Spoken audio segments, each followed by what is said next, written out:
Hola, buenos días, buenas tardes. Aquí estamos de nuevo en la radio La Voz Joven La Orotava, en la sección de Palique.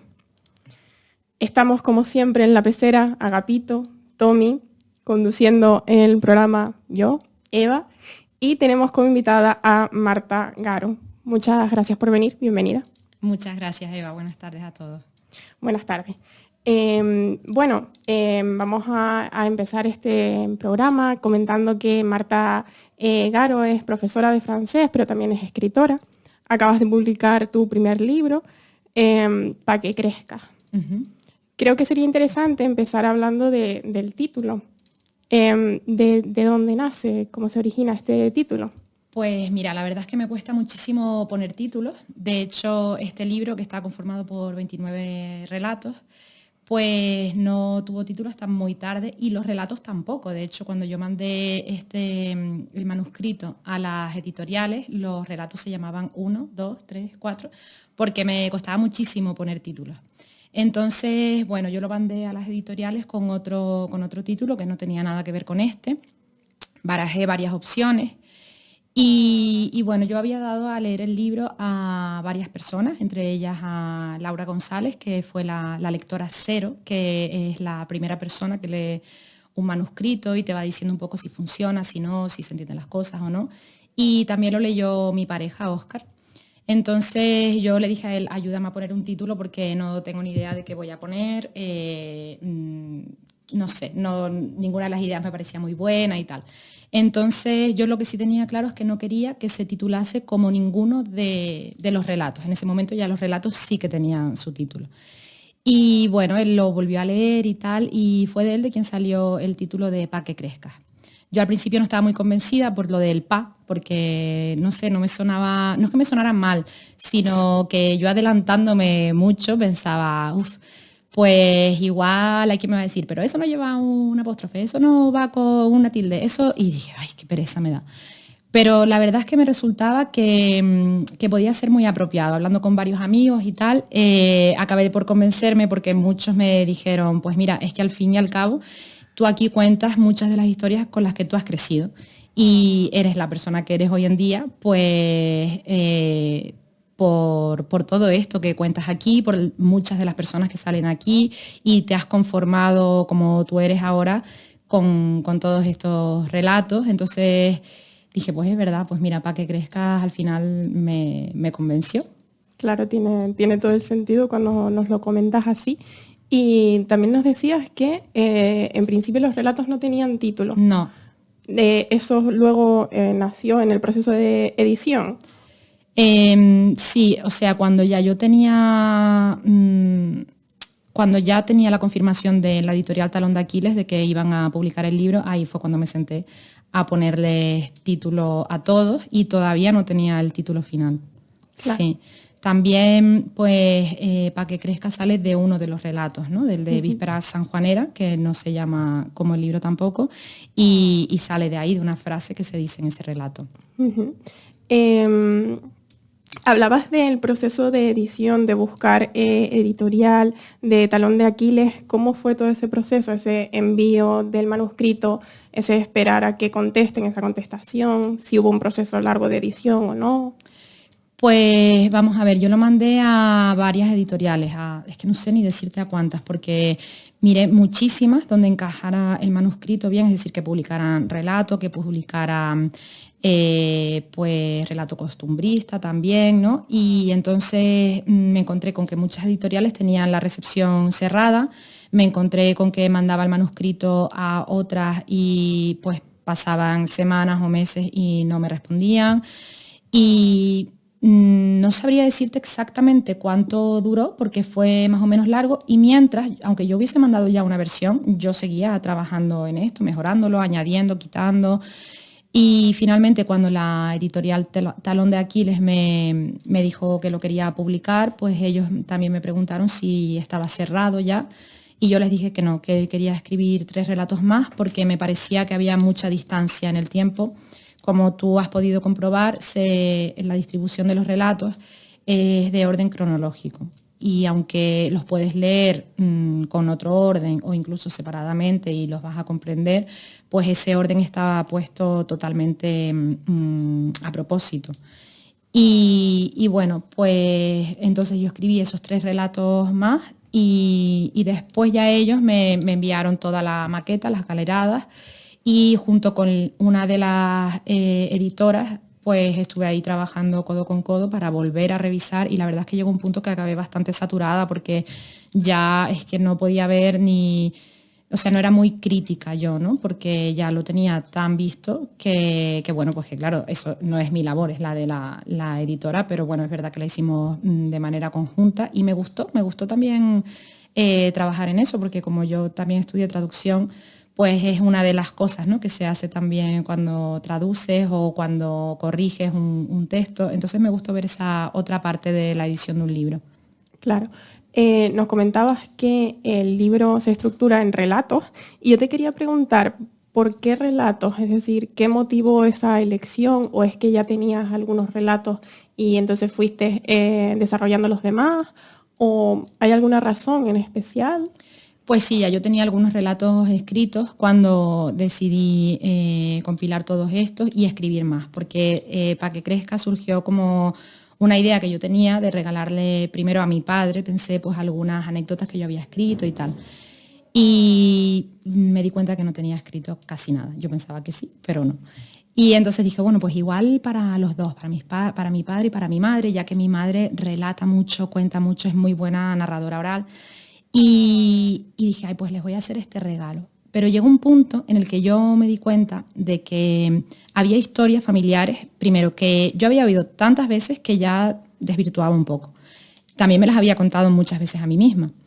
Y también pues hay historias que yo he oído y de las que nunca me han contado toda la verdad ni cómo fueron, porque no se acuerdan, porque no quieren, por lo que sea, y yo no estuve presente en ellas. Entonces ahí pues fue cuando empecé a ficcionar y a inventar pues otras situaciones, a ponerles pues situaciones a ciertos personajes en los que en la vida real no le pasaron esas cosas, porque a mí no me venían bien, o sea, la historia tal como era no me venía bien.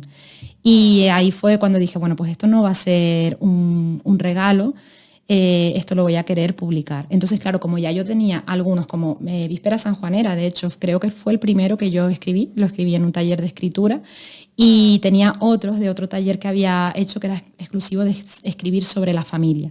Entonces, digamos que ya nació directamente con la forma de relatos, aunque sí es verdad que yo creo que hay algunos relatos que pueden darme en el futuro, puede ser pues para alguna novela, como puede ser el relato de Ramona, que a mí especialmente pues me gusta muchísimo. Claro, desarrollarlo más y convertirlo en novela. Sí. Una de las cosas que me llamó la atención al leerlo, y ahora que lo comentas, puede que tenga esa conexión con historias que te han contado y otras que pues si has vivido o si conoces más, y es que en el texto pasas de tercera persona a primera. Uh-huh. Entonces, claro, tiene que ver con esa presencia en esos relatos, en esas historias que te contaban.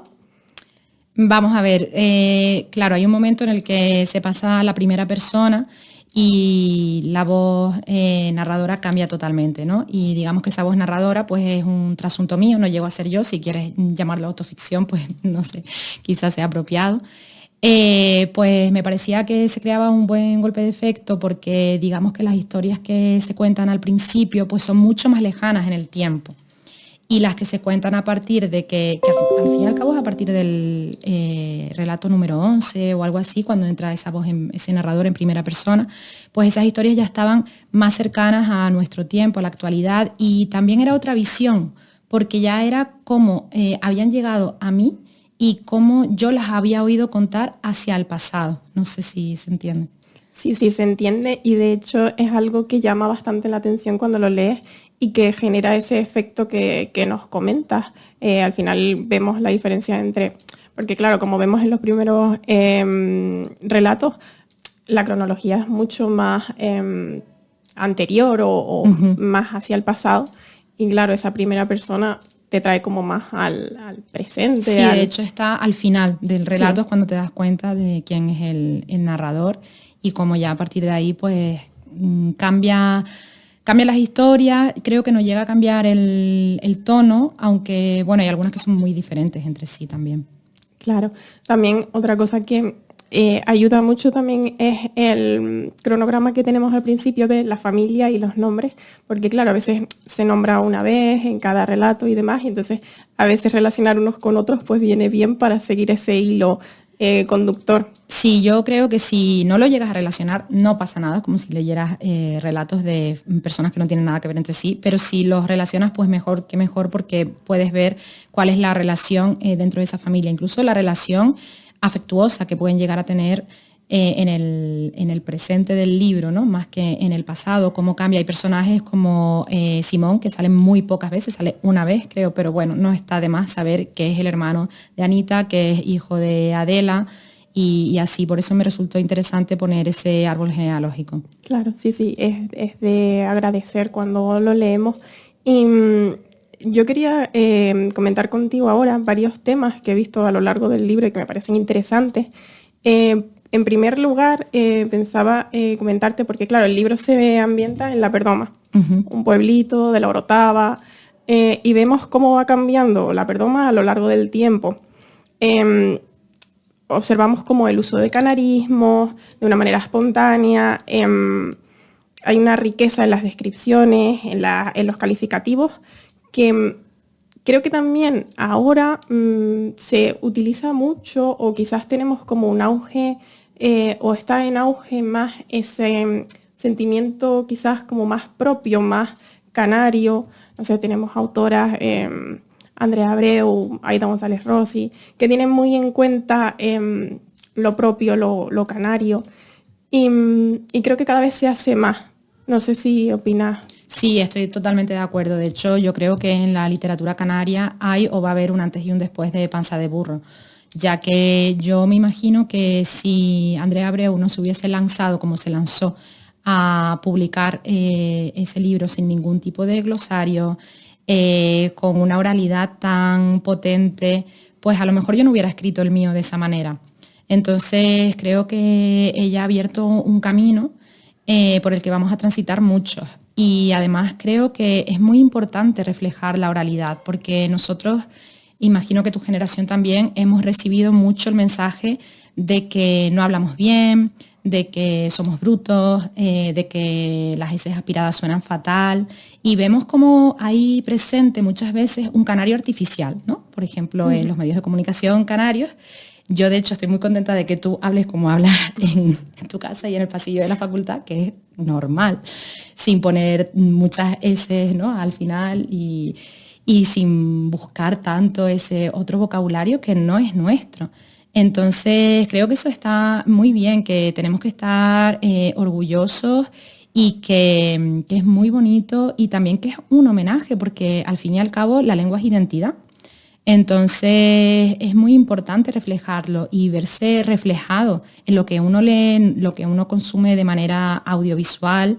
Y bueno, nuestro español es tan válido como el español, pues yo qué sé, de Salamanca o de Lima o de Caracas, y es algo que hay que reflejar. Y para mí era importante también, cuando lo leyesen mis padres, pues que ellos vieran que ellos estaban allí, y que es una manera también de decir pues que yo tengo ese orgullo, ¿no?, de que ellos me hayan enseñado de esa manera, y esa identidad que también llevo en la lengua.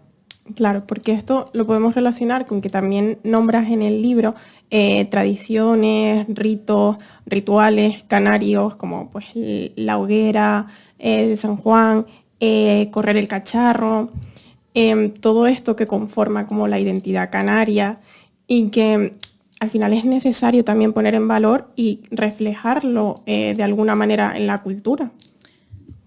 Porque creo que según van pasando las generaciones, quizás se va perdiendo un poco, y ese orgullo también se va perdiendo, aunque como vemos hay un resurgir en la cultura, en literatura como la de Andrea Abreu o como el libro que has escrito, Y también creo que a veces, al ser de pueblos pequeños, no sé si a ti te ha ocurrido, pero al ser de pueblos pequeños pasas por una etapa de la vida en el que quizás quieres salir afuera, ver otras cosas, leer a personas extranjeras, vivir en el extranjero. Y a lo mejor cuando has pasado por eso, pones más en valor todavía tu hogar, tu propia cultura canaria, por así decirlo. Porque sé que has estado viviendo en el extranjero, que estudiaste traducción. No sé si tiene relación una cosa con otra. Bueno, sí es verdad que quizá el tiempo que yo estuve fuera idealizaba mucho, ¿no? También Tenerife. Pero estando fuera también te das cuenta de que ni lo tuyo es lo mejor, ni lo de los otros tampoco, ¿no? Yo qué sé, yo recuerdo el tiempo que vivía en Londres que pensaba, qué cutre es todo, qué mal hecho está, yo qué sé, las paredes, o iba al centro de salud y pensaba, pero si es que es igual que allá, ¿no? Y pensamos, Londres tiene que ser la bomba. Y no es así, tiene unas partes muy ricas o muy visualmente muy estéticas y tal, pero otras que no, o sea, los barrios están sucios, las paredes están grafiteadas. Y al final, pues mira, yo creo que lo local puede ser universal, ¿no? Yo leo a Vivian Gornick, por ejemplo, y yo no he vivido nunca en Nueva York y he estado en Nueva York pues una semana, no he estado más en mi vida, y me puedo sentir cercana a esa realidad. Y yo he comprobado eso también con este libro, porque no solamente lo han leído personas de La Perdoma o de Tenerife. Hace poco hablaba con la amiga de un amigo que es de Asturias y yo le preguntaba, ¿entendiste todo? El vocabulario, se lo preguntaba a más gente, ¿no? Tengo pues personas que me han escrito de Madrid, de Sevilla y han entendido todo completamente, las tradiciones, el vocabulario y si no, pues se han buscado la vida, ¿no? Todos tenemos internet en el móvil, buscamos una palabra y si no aparece en el Drive va a salir en el diccionario de la Academia Canaria y ya está. Entonces pienso que no, o sea, a mí me pasa lo mismo cuando puedo leer a Miguel Delibes, que también es español, o puedo leer a Cortázar, va a haber cosas que no voy a entender y las voy a buscar en el diccionario. Y bueno, volviendo un poco a lo de que comentabas de las tradiciones, yo creo que sobre todo se refleja aquí cómo las tradiciones surgían de forma más espontánea. Hoy en día está todo mucho más institucionalizado, ¿no? Las hogueras de San Juan, por ejemplo, el cacharro, que ¿no? fue el viernes pasado. Todo pasa más por la concejalía del barrio o por el ayuntamiento, que también está muy bien porque a lo mejor de otra manera se perderían.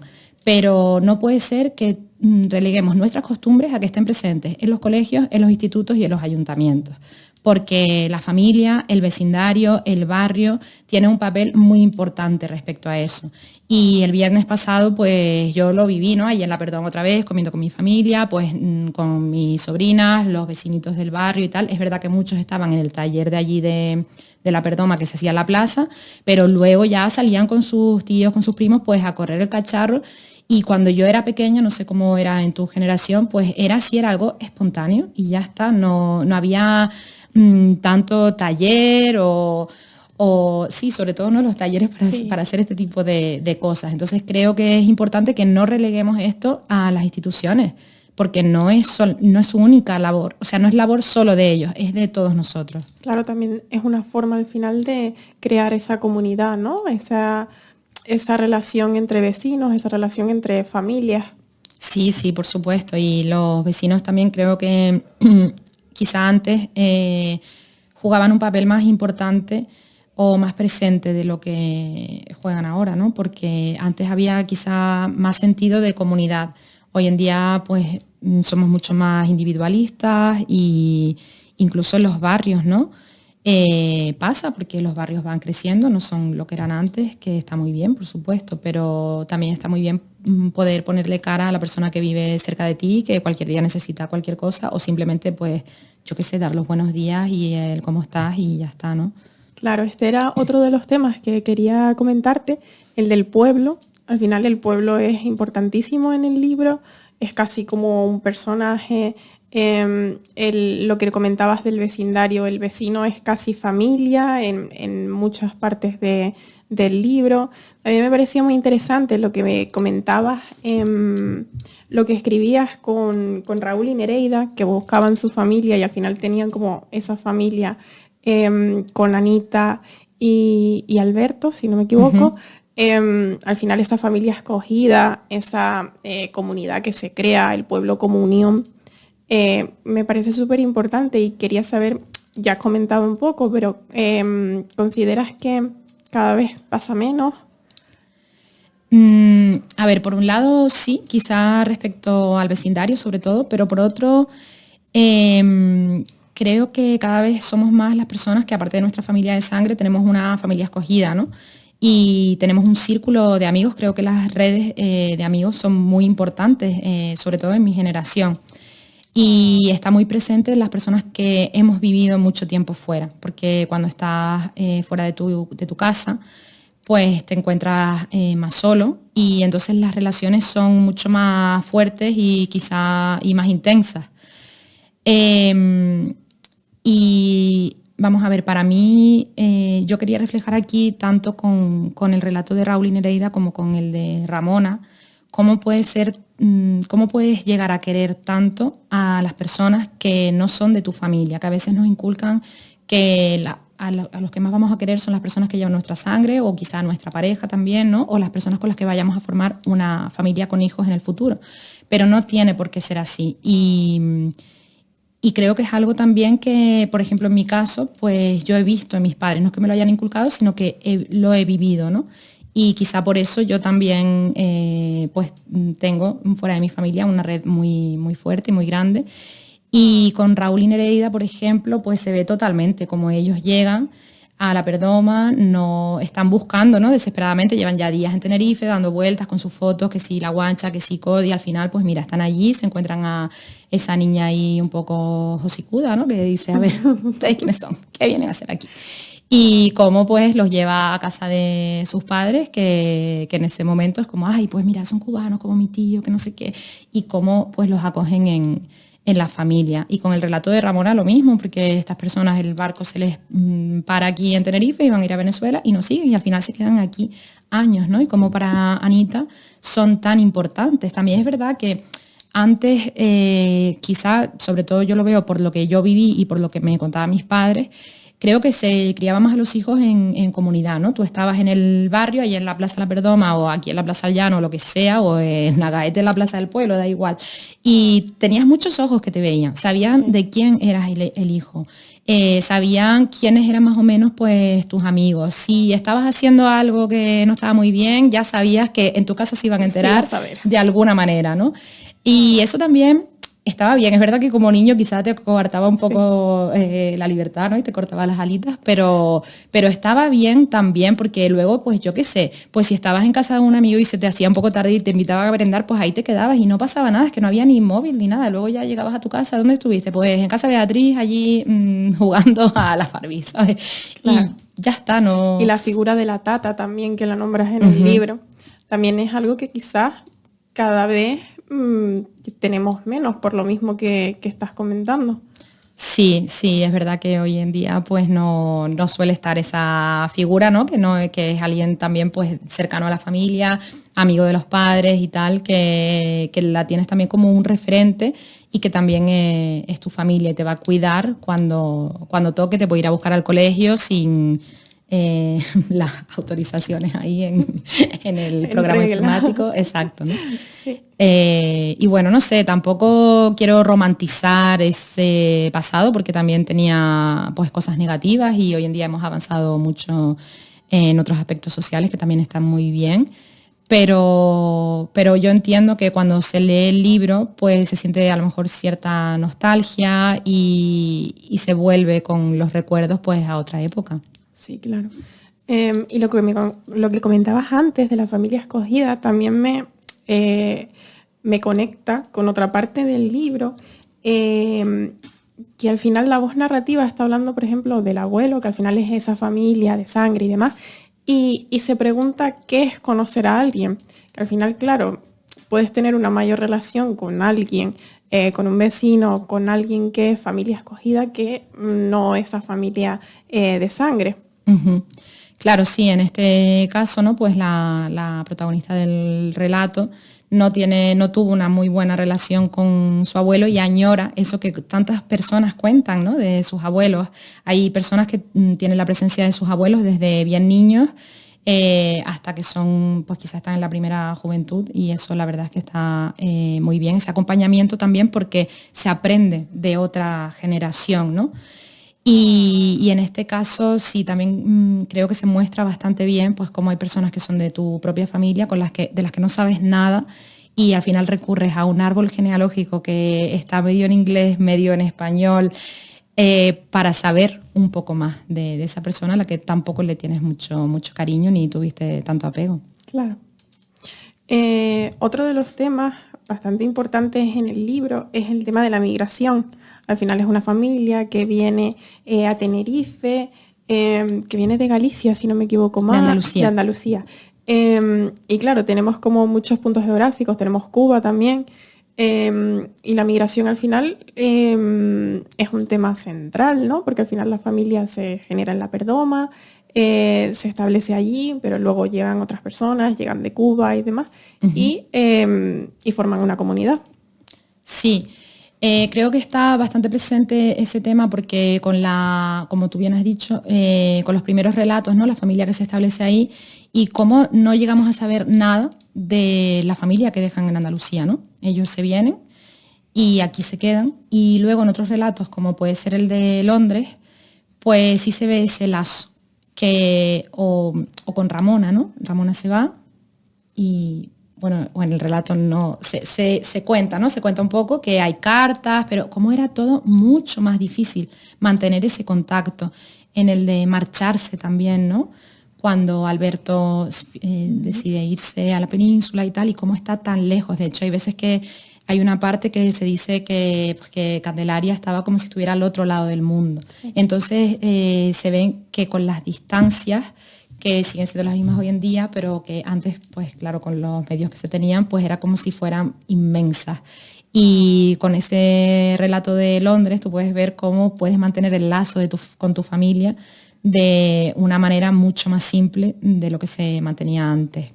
También yo con ese relato pues quería que se reflejase un poco como cuando uno se va afuera, pues al fin y al cabo el peso de mantener el contacto recae en la persona que se va, como los demás no sienten esa responsabilidad cuando se quedan. Y bueno, creo que debe ser algo mutuo y que vaya en los dos sentidos. Claro, por supuesto. Hay otros temas también que me parecieron interesantes del libro, algunas reflexiones concretas, como, es que claro, no quiero decirlo porque quiero que la gente lo lea, pero hay un momento en uno de los relatos en el que, si no recuerdo mal, es Anita la que comenta las diferencias entre las experiencias vitales de hombres y mujeres. Recuérdame el relato. No sé, es página 56. Sí. El guachinche, ¿no? Sí, creo que sí. Sí, es el relato del guachinche. Y claro, me parecía muy interesante porque creo que quizás también es algo que ha cambiado generación a generación, pero ese contar a mujeres determinadas cosas y contar a hombres otras, o no contarle a los hombres lo que le cuentas a las mujeres, me parecía muy interesante porque al final son experiencias vitales que podríamos contar a todos, pero se hace como esa distinción también culturalmente, creo. Ah, ya sé, claro, yo pensé que hacías referencia al guachinche porque es cuando ella cuenta pues que acaba de tener un bebé, que estaba trabajando muchísimo, ¿no? Porque su marido dice, bueno, éramos muy jóvenes. Y ella dice, bueno, seríamos jóvenes, pero ya acaba de pasar toda esta experiencia. Sí. Tú te refieres al relato del mantel. Sí. Que es cuando Anita está bordando un mantel, ¿no? Sí. Mientras espera, pues, a su primer hijo. Sí.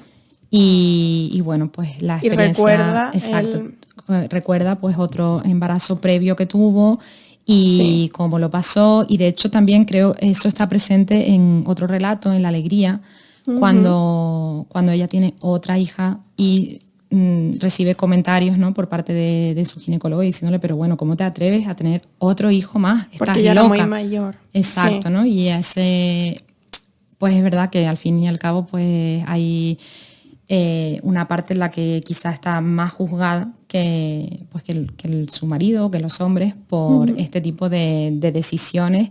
Y bueno, como ella también en el del mantel tiene ese recuerdo siempre pues de su primer embarazo, el final que tiene y la ilusión de esperar otro hijo. Claro. Creo que querías comentar eso o querías comentar Sí. algo más. ¿O? No, sí, quería comentar eso. Lo que pasa es que, claro, no quería exactamente... Sí, yo tampoco, pero es un poco difícil no destripar, ¿no? Sí, exacto. Luego, otra de las cuestiones que me parecen bastante interesantes es la mención de la muerte. Hay uno de los relatos que al final esa voz narrativa toma conciencia de la muerte y al final creo que es algo que nos pasa a todos antes o después y que cambia un poco la perspectiva, la mentalidad. No sé si fue algo que lo hiciste intencionadamente o... Fue bastante escogido porque, bueno, la muerte está presente tanto en el relato de Ramona como en el de los pinipones. Y en los dos se vive la muerte de alguien más o menos cercano, ¿no? En uno más y en uno menos y en otro más, con una visión desde la infancia. A mi parecer, hoy en día se aleja muchísimo a los niños de la muerte.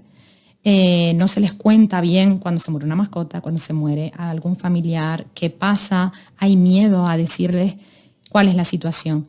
Y, por ejemplo, en el relato de Ramona, pues está presente, ¿no? Ella está dando todo su paseo por el pueblo antes de llegar a casa de la tía, porque es una niña de espíritu curioso y quiere entretenerse por ahí, y casualmente llega a una casa donde, ay, pero si aquí hay un muerto y yo lo conozco, pues claro que voy a entrar y voy a verlo, y a nadie le sorprende que haya una niña allí.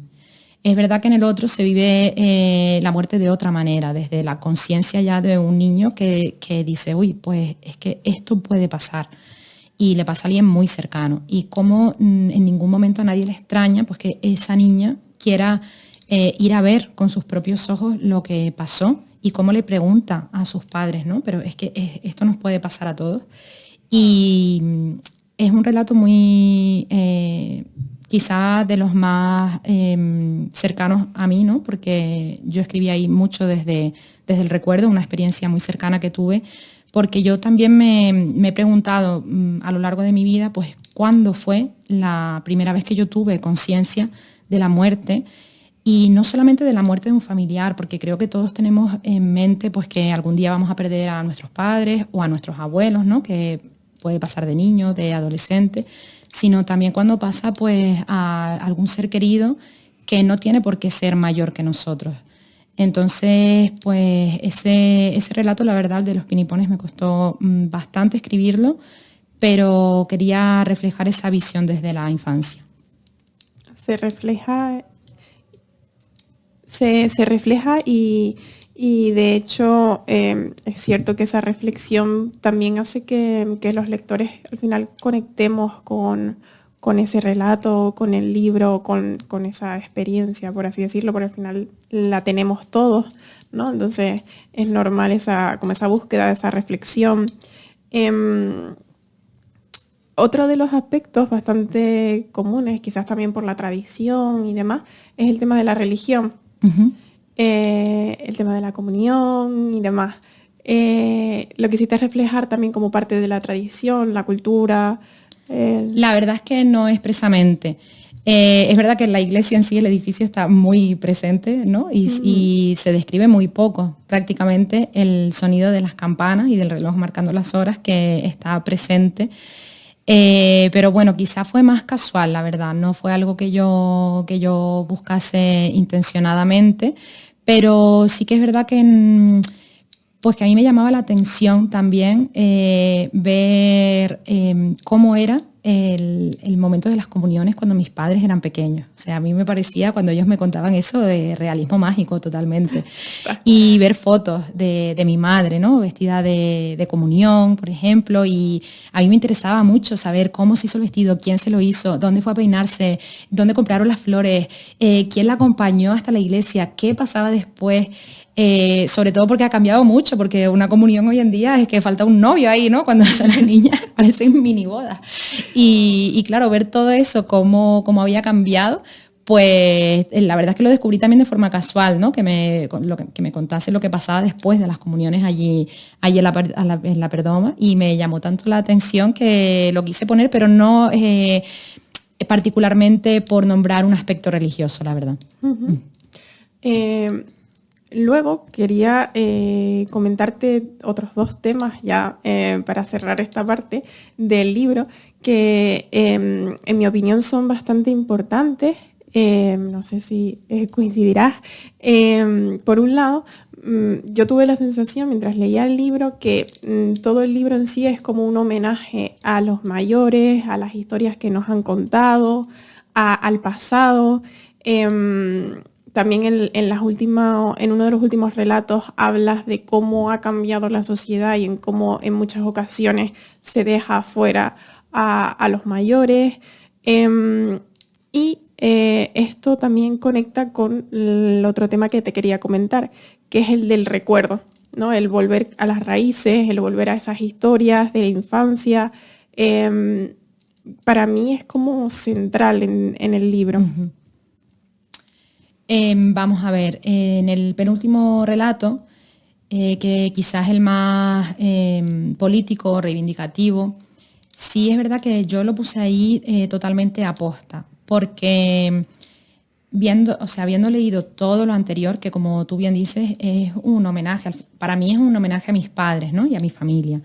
Pero entiendo que quien lo pueda leer, pues piense, es que es un homenaje a las personas mayores, es una manera de decir lo que ustedes han hecho, muchas de las cosas las han hecho bien y por eso estamos donde estamos. Y también era una manera de decir que se quiten ese complejo, ¿no? Porque yo lo he visto en mis padres y en personas de su generación que como no tuvieron la oportunidad de estudiar, como se criaron en el campo, como tuvieron que hacer tantas cosas sin reflexionar apenas, ¿no? Sino pues viviendo el día a día, porque la vida viene pues como viene, ¿no? Uh-huh. Y era una manera de decirles que lo que han hecho hasta ahora, que es motivo de orgullo para sus hijos, para sus nietos, y no hablo solamente de mi familia, sino los hijos y los nietos de esas personas que tienen ahora mismo casi 80 años u 80 años, y que no pasa nada por no haber estudiado. O sea, ojalá hubiesen podido estudiar, ¿no? Pero lo han hecho tan bien que nosotros hemos podido hacer todas esas cosas y hemos tenido muchas oportunidades gracias a los esfuerzos que ellos han hecho. Entonces, este último relato en el que pues, hay una crítica a esa gentrificación, sobre todo, que yo veo muchísimo en La Laguna. Como ya no hay negocio local, no hay negocio de barrio, que es algo que está muy presente, el barrio, ¿no? Cómo no nos conocemos entre nosotros, cómo llegas a un sitio y la estética es tal que te expulsa de ese sitio, sobre todo a las personas mayores, y ya cuando está todo en inglés, pues todavía mucho más, ¿no? Porque no entiendes nada, luego no sabes a lo mejor siendo mayor cuál es el mecanismo de ir a pedir, que si sentarte, que si un código QR, pues a lo mejor no tienes ese móvil. Y es algo que a mí me da mucha rabia, porque no me parece nada justo. Creo que algún día todos estaremos en una situación muy parecida cuando seamos mayores, y no me parece bien decirles que los estamos expulsando de alguna manera y que no son bienvenidos. Me parece algo atroz y que como sociedad deberíamos reflexionar. También lo veo en el, bueno, como yo soy profe, ¿no? Pues lo veo en el instituto, como pues esto es cosa de viejos, o los viejos no sé qué. Entonces no me gusta eso y no es algo que yo quiera inculcar. Sí. Claro, porque también quizás tiene relación con que a veces las tradiciones o los ritos o los rituales canarios, muchas ocasiones se considera cosas de personas mayores. Sí, y también cosas de gente del campo, de magos, y no tiene por qué ser así. Y bueno, y si es del campo y es de magos, pues da igual, no pasa nada, ¿no? Claro, sigue siendo cultura. Exacto, sigue siendo cultura, sigue siendo tradición, y creo que es algo también que tenemos que poner en valor y que resaltar. Uh-huh. Sí, totalmente de acuerdo. Y luego Quería hacerte ahora preguntas un poco acerca de tu recorrido, ¿no? Porque nos has dicho, bueno, hemos leído que has estado en el extranjero, nos has comentado cómo es esa vivencia de ir en el extranjero y de volver. Y también hemos leído que te gustaba mucho leer desde la infancia, que te gustó escribir desde la adolescencia, pero este es tu primer libro. ¿Cómo fue que paraste esa escritura y luego la retomaste? Sí, cuando yo volví de Londres no tenía muy claro qué hacer con mi vida, la verdad. Y entonces, bueno, pasé pues un año sin hacer casi nada. Y me apunté a un curso de escritura porque era algo que quería retomar. Entonces fue un curso de escritura que hice en la Escuela Canaria de Creación Literaria y ahí dije, pues es que hay que formarse para esto, ¿no? Yo me gustaba muchísimo leer, pero no es suficiente. Igual que si eres fotógrafo o eres pintor o te dedicas o eres músico, ¿no? A cualquier otra disciplina artística, muchas veces pues hay escuelas, hay talleres, son estudios incluso superiores, pues con la escritura pasa lo mismo. Entonces a raíz de este taller yo decidí hacer otros talleres y seguí formándome en la escritura porque hay muchos mecanismos pues para trabajar el narrador o el protagonista o los secundarios, la trama, la estructura y bueno, pues es algo que solamente leyendo no puedes llegar a desentrañar y a practicar, o sea, para escribir y para cualquier otra cosa, el movimiento se hace andando, o sea que o te pones a escribir o no lo vas a hacer, porque mucha gente dice, ay, a mí también me encanta escribir, pero cuando tenga tiempo, cuando me jubile,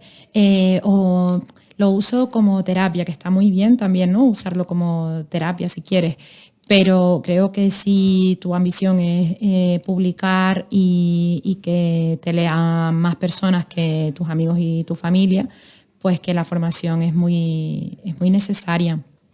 ¿Siempre lo has tenido en mente entonces, ese propósito de publicación? La verdad es que yo pensaba que no, hasta que hace 1 o 2 años, ahí recogiendo tantas cosas que todavía tengo en casa de mis padres, encontré un diario y yo lo había escrito, que quería ser escritora. Yo no recordaba haber escrito eso y lo escribí siendo adolescente y es de hecho, bueno, una de las primeras cosas más o menos largas que escribí, pues las escribí con 15 o 16 años, sí, pero en la infancia, bueno, en clase recuerdo que teníamos que escribir poemas siempre. Eso fue algo también, pues una iniciativa de escritura creativa que seguramente también fue una semilla, ¿no? Pero bueno, que fue un poco más tarde cuando vi que era algo que sí que me gustaba. ¿Y has compaginado esos talleres con la profesión de profesora? Sí, no han sido talleres muy largos, el más largo fue de 3 meses y a lo mejor tenía que ir 1 o 2 veces en semana. Últimamente he hecho más formaciones online, claro, hoy en día tenemos esa suerte, ¿no?, de hacer las cosas en directo, pero virtualmente. Y sí, pero bueno, a mí me ha costado escribir esto, aunque no sea muy largo, porque el trabajo de profesor es muy absorbente y cuesta encontrar el tiempo y bueno, supongo que con cualquier otro trabajo pasará lo mismo, para sentarse y escribir. Claro. Comentabas los talleres y leí ya desde la curiosidad, leí que habías estado en talleres de Alexis Ravelo, Almudena Grandes, Sabina Urraca también, creo que si no me equivoco. Y claro, quería preguntarte, ya desde la fan lectora que soy, sobre todo por el de Alexis Ravelo y el de Almudena Grandes, porque lamentablemente ya no se podrá hacer. ¿Qué tal fue la experiencia? ¿Cómo fue? Buenísima, o sea, Alexis fue un profesor increíble y yo descubrí su taller de casualidad. En ese momento, cuando yo volví de Londres, pasé un año en Tenerife y luego fui a vivir a Gran Canaria otra vez. Y allí vi que había una academia que daba clases particulares y tal, y que también daba un curso de escritura y lo impartía Alexis Ravelo. Yo sabía muy poquito de él, pero era un taller que duraba 3 o 4 meses, entonces a mí me interesaba algo que fuera largo. Y me encantó porque Alexis tenía unos apuntes muy claros de cada tema que íbamos a dar, leía nuestros textos, corregía nuestros textos. Mi texto de Víspera sanjuanera lo escribí en su taller. De hecho, conservo la versión que le entregué a él y él me dijo, no, este párrafo tiene que ir aquí, deberías empezar con esto, esta metáfora está muy manida, esto... Y me gustaba eso, no que me dijera, sí, mi niña, muy bien, porque claro, para eso no iba, ¿no? Y Alexis leía muchísimo, o sea, yo cuando lo oía nombrar todas las recomendaciones que nos daba, pensaba, yo no he leído nada, ni tengo vida para leer todas estas recomendaciones que seguro que van a estar genial. Él a su vez también había hecho talleres de escritura. Y luego con Almudena Grandes, en ese momento yo también vivía en Gran Canaria y casualmente pues ella venía aquí a dar un taller intensivo de fin de semana. Y me lo pensé bastante porque era un poco caro, pero dije, es que si no, no lo voy a hacer nunca, ¿no? Y para eso está el dinero, al fin y al cabo. Y entonces, menos mal que me decidí y vine y fue un fin de semana en el que ella sobre todo nos habló de su proceso de escritura. Y claro, yo había leído todo lo que ella había publicado, tanto en el periódico como sus novelas, sus cuentos, me encantaba y fue una suerte tremenda poder escuchar cómo era su proceso, dónde escribía, cómo le venían las ideas, cómo las guardaba también, ¿no? Porque se olvida. Yo ahora con el móvil, cada vez que se me ocurre algo, pues lo anoto, porque es verdad que se olvida fácilmente. Y nada, con Sabina hice un texto que era de escribir sobre la familia. Y algunos de los relatos que aparecen aquí, hice un taller. Algunos de los relatos que aparecen aquí, pues surgieron la idea de algunos, pues el principio y tal, en ese taller que estuvo genial. Además fue un taller gratuito que lo dio la Biblioteca Municipal de La Laguna y fue durante una semana. También escribíamos mucho. Hice hace poco otro taller con ella de la muerte, de escribir sobre la muerte, lo hice este año. Y me encantan sus talleres porque escribes allí. No te manda a escribir para casa, sino en esas 2 horas escribes y te buscas la vida y lo que te sale, te sale. Y bueno, pues muchas veces quedan esos textos en germen para quizá otra cosa en el futuro. Qué bien, qué bonito. Sí, es algo de, no sé, qué te gustaría hacer, te animo totalmente a que lo hagas. Vale. Entonces, ¿tienes algún nuevo proyecto? ¿Estás escribiendo algo? Mira, yo tengo otro libro escrito, la verdad, pero no lo he publicado. He estado buscando editorial, pero no he tenido suerte. Y bueno, pues lo he dejado ahí en barbecho y ahora tengo idea de cogerlo para, bueno, pues para darle quizá otra forma y tal. Y sí tengo una idea de novela en mente, que por ahora son solo notas en el móvil, que quiero sacar en una libreta o sea, ponerlas como algo más visual, ¿no? Porque en el móvil pues siempre se pierde un poco la perspectiva.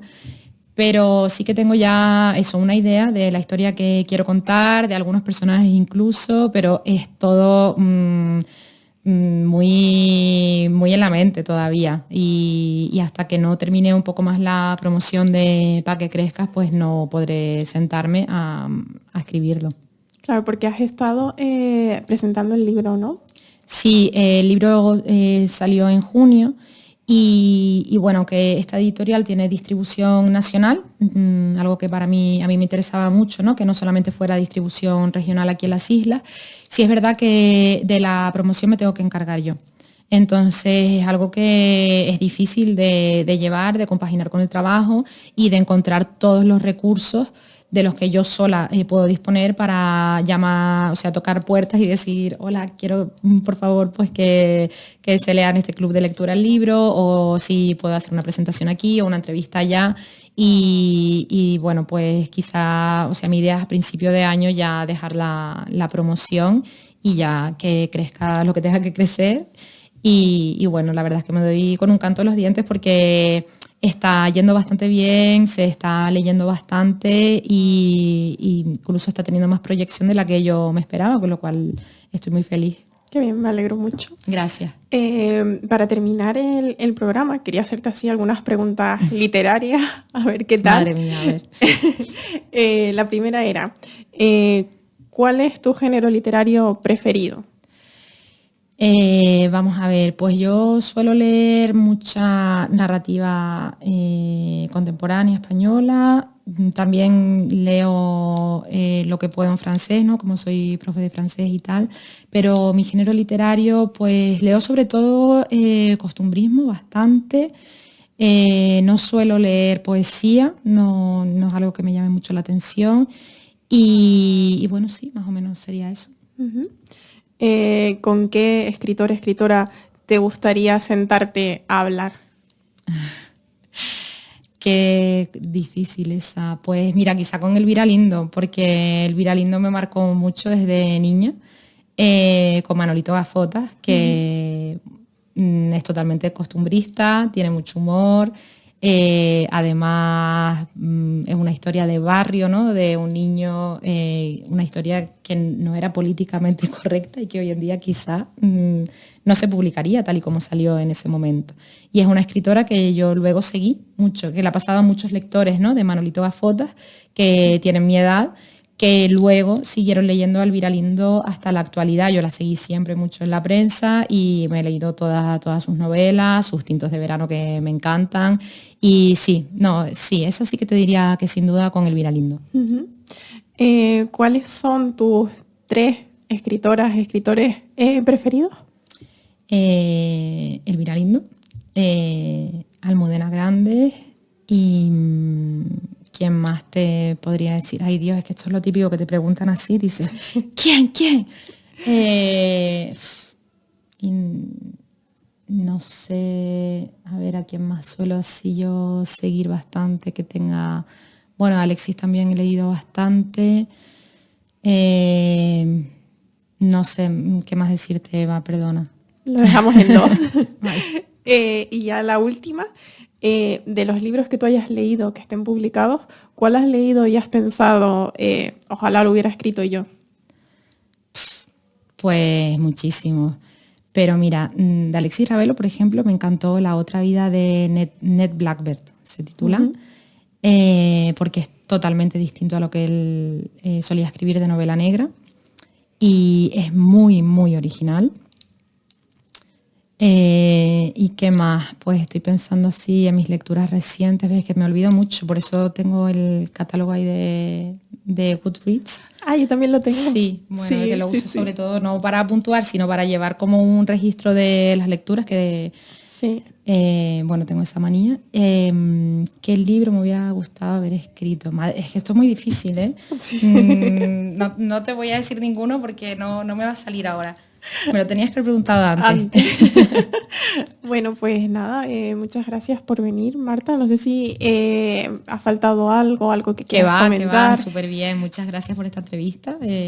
Estuvo genial, maravillosa y muchas gracias porque me he sentido súper cómoda y veo además que has leído el libro, o sea, con... saña, ¿no? Para luego poder hacer esta entrevista, así que te lo agradezco de corazón. Muchas gracias a ti.